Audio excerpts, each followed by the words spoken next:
Right. Mummy ఏం చేస్తున్నావు? సొరకాయ పప్పు చేస్తున్నానే. అబ్బా సొరకాయ పప్పా, నాకు ఇష్టమైన సొరకాయ పప్పు మమ్మీ. అవునా, పోపు పెడుతున్నాను చూడు. నువ్వు చేతి వంటలు ఎంత అదిరిపోతాయి అంటే అంత అదిరిపోతాయి. అవునా, అది తింటే చాలా బాగుంటుంది. చూడు వాసన, చూడు గుమగుమలాడుతుంది. వాసన గుమగుమలాడిపోతుంది. తిరుమత ఎంత బాగుంటుంది అంటే అంత బాగుంటుంది. నాకు ఇష్టమైన పప్పు అంటే అదే.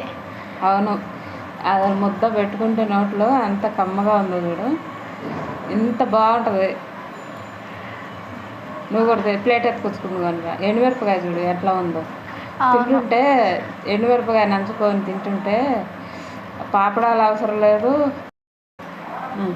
నల్లీలు కానీ పాపడాలు కానీ ఏవి అవసరం లేదు. ఒక్క ఎండుమిర్చి ఉంటే చాలు మమ్మీ. బాగుంటుందా? ఎంత బాగుంటుంది అంటే అంత బాగుంటుంది. నోరూరే పప్పు సూపర్ ఉంటుంది. నువ్వు కూడా ప్లేట్ తెచ్చుకో, తిన్నా ఇద్దరం కలిసి. ఈ పప్పు చూస్తుంటే బాగా ఆకలి అవుతుంది మమ్మీ నాకు.